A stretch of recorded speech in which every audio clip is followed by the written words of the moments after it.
কেরিয়ারের প্রথম দিকে নায়ক হিসেবে অভিনয় করতে দেখা গেলেও আশানুরূপ সাফল্য না পাওয়ায় খলনায়কের চরিত্রে নাম লেখান জনপ্রিয় চলচ্চিত্র অভিনেতা মিশা সওদাগর।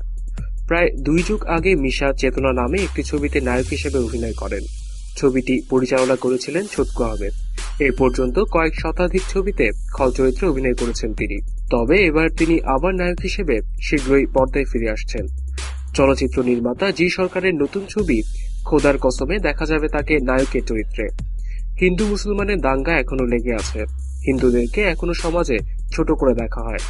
তাদের উপরে চলে নানা ধরনের অত্যাচার। এই অত্যাচারের বিরুদ্ধে প্রতিবাদ করায় একজন ছেলেকে সমাজ বানিয়ে ফেলে মাস্তান।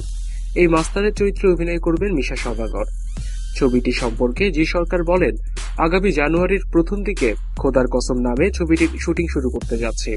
আগামী সপ্তাহে ছবিটির মহরত করব। এখন ছবিটির গল্প লেখার কাজ চলছে।